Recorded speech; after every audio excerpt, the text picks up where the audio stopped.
आज की कथा है श्री कृष्ण और सुदामा के बीच की। अक्षय तृतीया वाले दिन ही सुदामा अपने बचपन के सखा श्री कृष्ण से आर्थिक सहायता मांगने गए थे। वह उनके लिए एक पोटली में थोड़े से भुने चावल भेंट स्वरूप में लेकर गए थे। लेकिन सुदामा ने हिचक की वजह से कृष्ण जी से अपने लिए मदद नहीं मांगी थी।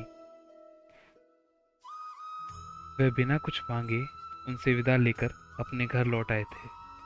लेकिन वापस पहुंचने पर सुदामा ने देखा कि उनके टूटे फूटे झोपड़े के स्थान पर एक भव्य महल खड़ा था।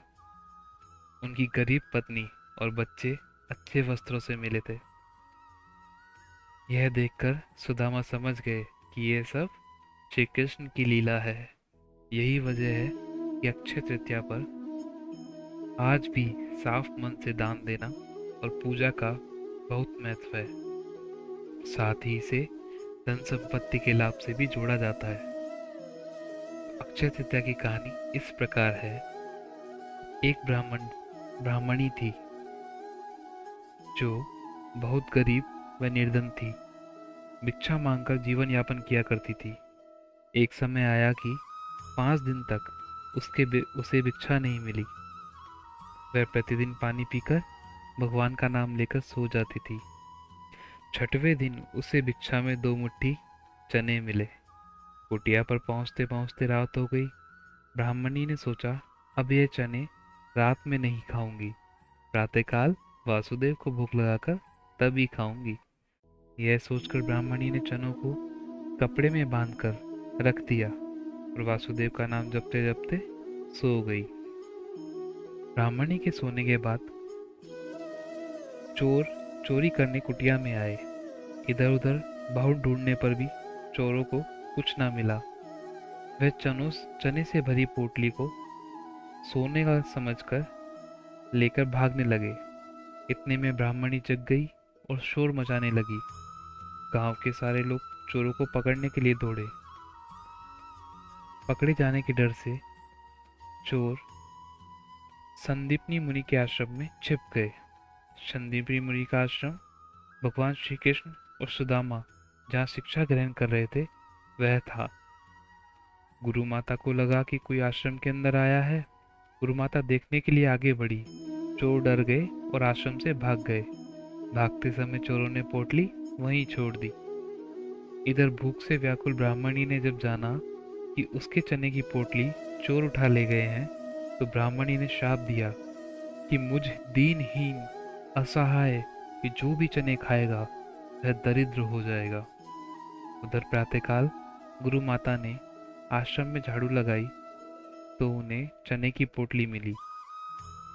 गुरु माता ने जब कान्हा और सुदामा जंगल में लकड़ी लेने जा रहे थे तो वह चने की पोटली सुदामा को दे दी और कहा, बेटा जब वन में भूख लगे तो दोनों ये चने खा लेना। सुदामा जी जन्मजात ब्रह्म ज्ञानी थे। उन्हें ज्ञात हुआ कि यह शापित चने हैं और इन्हें कान्हा को किसी सूरत में नहीं खाने दूंगा। सुदामा ने सोचा कि चने अगर त्रिभुवनपति श्री कृष्ण को खिला दिए तो सारी सृष्टि दरिद्र हो जाएगी। यह चने स्वयं खा जाऊंगा लेकिन कृष्ण को नहीं खाने दूंगा। और सुदामा जी ने सारे चने खुद खा लिए। चने खाकर दरिद्रता का श्राप सुदामा जी ने स्वयं अपने ऊपर ले लिया, लेकिन अपने मित्र श्री कृष्ण को एक भी चना नहीं खाने दिया। श्राप की वजह से फिर कालांतर में सुदामा गरीब ब्राह्मण रहे। अपने बच्चों का पेट भरने व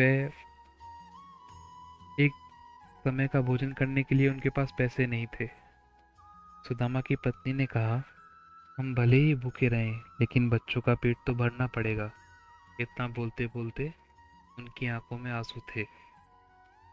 सुदामा बहुत दुखी हुए, पर क्या कर सकते थे, किसी के पास मांगने नहीं जा सकते। पत्नी ने सुदामा से कहा, आप कई बार श्री कृष्ण की बात करते हैं, आपकी उनसे घनिष्ठ मित्रता है। वे तो द्वारका के राजा हैं।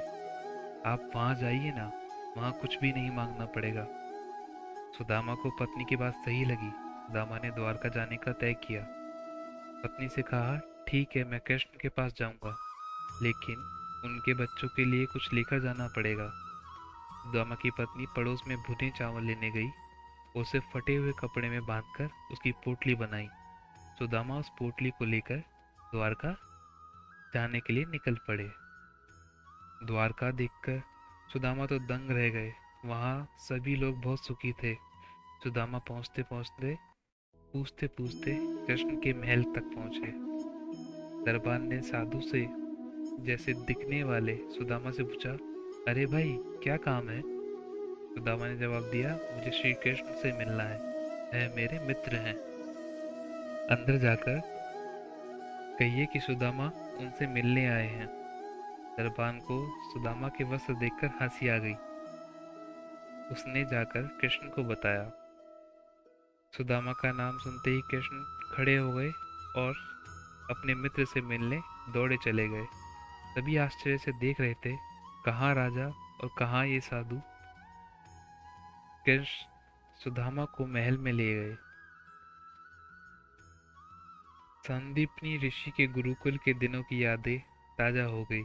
सुदामा कृष्ण की समृद्धि देखकर शर्मा गए। सुदामा पोहे की पोटली या भुने चावल की पोटली को छुपाने लगे, लेकिन कृष्ण ने उन्हें वह करते देख लिया और पोटली उनसे छीन ली। कृष्ण ने चावल खाते हुए बोले, ऐसा अमृत जैसा स्वाद मुझे और किसी में नहीं मिला। बाद में दोनों खाना खाने बैठे। सोने की थाली में अच्छा भोजन परोसा गया। सुदामा का दिल भर आया। उन्हें याद आया कि घर पर बच्चों को भूखे पेट छोड़कर आया हूँ। सुदामा वहां 2 दिन रहे। वे कृष्ण के पास कुछ न मांग सके। तीसरे दिन वापस घर जाने के लिए निकले। कृष्ण सुदामा के गले लगे और थोड़ी दूर तक छोड़ने गए।